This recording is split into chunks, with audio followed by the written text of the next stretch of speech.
She disrespected him on a flight, not knowing he was the most powerful man in Africa. Chapter 1. The Quiet Passenger. It was a sunny morning in Paris, and Flight 228 to Ouagadougou was ready for boarding. The airport buzzed with people rushing to catch flights, dragging luggage, sipping coffee, and chatting loudly on phones. Among the passengers stood a quiet man in simple clothes, a plain black shirt, dark jeans, and worn-out sneakers. He carried a small backpack and walked with a calm confidence. No one paid him any attention. His name, Ibrahim Traoré. He wasn't surrounded by bodyguards or flashy officials. No red carpet, no special treatment. Just a quiet seat booked in the front row of economy class. Seat 1A. Flight attendant Marie scanned his boarding pass and gave him a quick glance. She didn't recognize him. To her, he looked like an ordinary African traveler, maybe a worker or a teacher. She didn't smile. She didn't offer help. Instead she pointed, "This way. Find your seat." Ibrahim simply nodded and walked down the aisle. In her mind Marie thought, why do some of them always dress like that? No class. But little did she know, the man she had just brushed off was not just any man. He was the president of Burkina Faso, a man loved by millions, feared by the corrupt, and respected across Africa. And this flight would change her life. Chapter 2. Turbulence and Tension. As the plane climbed into the sky, Marie moved through the aisle, serving drinks and meals. She smiled at businessmen, complimented women in stylish clothes, and giggled with the French tourists. But when she reached 1A, she barely looked at him. "What do you want to drink?" she asked, her tone flat. "Just water, please," Ibrahim replied kindly. She sighed and brought him a small plastic cup half filled with lukewarm water. No napkin. No smile. No thank you. Ibrahim didn't complain. He simply nodded in gratitude. Nearby passengers noticed. A Senegalese woman in 1B frowned. A Malian man across the aisle shook his head. "Do you know who that is?" the woman whispered to Marie when she came back. Marie shrugged. "No idea. Just another traveler." The woman leaned in and said, "That's Ibrahim Traoré, the president of Burkina Faso." Marie's face froze. "What?" "Yes. He's known for traveling without security. He doesn't like showing off." Marie's heart pounded.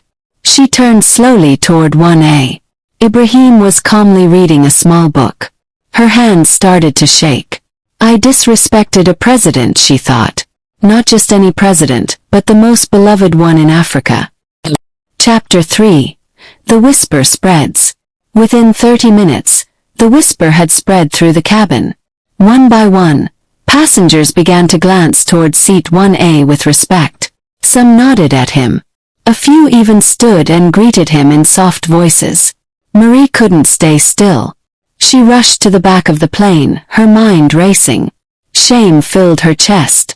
She remembered every cold word she said to him, every little sign of disrespect. And yet, he didn't react. He didn't show anger. He was gentle, humble. She returned to the front and approached him. Her voice trembled.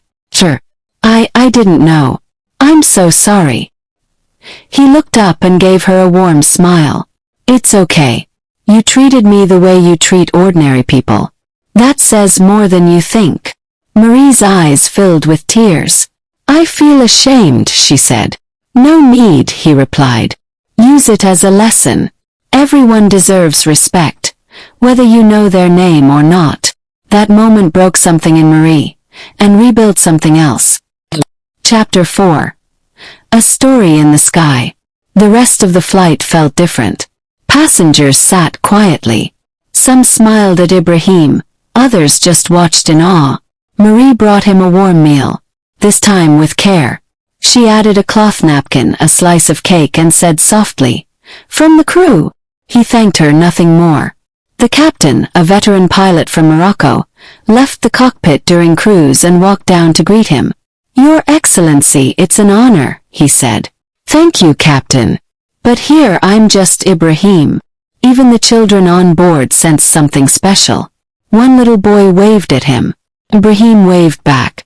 Marie sat at the back during a break, still in shock. "I thought greatness came with suits and guards," she whispered. "But real greatness wears humility." Chapter 5. Land of Thunder. As the plane neared Ouagadougou, the skies darkened. Thick clouds rolled in. Thunder echoed across the land. It felt like the sky itself was preparing for his arrival. The plane landed smoothly. The passengers clapped as it touched down. Ibrahim stood up, grabbed his backpack, and waited for others to move. He didn't rush. Marie stepped forward. "Can I ask one last question?" she said. "Yes," he replied. "Why do you travel this way?" "So simple." He smiled. "Because power should never separate you from the people. When you forget the ground, you lose your roots." She nodded, speechless. He walked off the plane into the heart of his people. Chapter 6. The Waiting Crowd. Outside, a crowd had gathered. No sirens. No limousines. Just people, farmers, students, mothers, children, hoping to see their president. When he stepped out alone with a backpack, the crowd cheered. "He's here. No convoy. He walks like us." People rushed forward. The security guards didn't stop them. Ibrahim hugged the elders, carried a baby, shook 1,000 hands. Marie watched from the terminal window. Her eyes filled with tears. "I served a president today," she whispered. "No, I served a legend." Chapter 7. The Speech That Changed Everything. A few days later, he gave a speech in the heart of the city. "I took a flight recently," he began, "and I was reminded that people see only what they recognize. But real power does not need to be seen. It must be felt."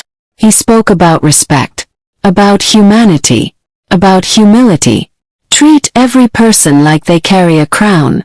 Because true leadership is not about being above, it's about being among. His speech went viral.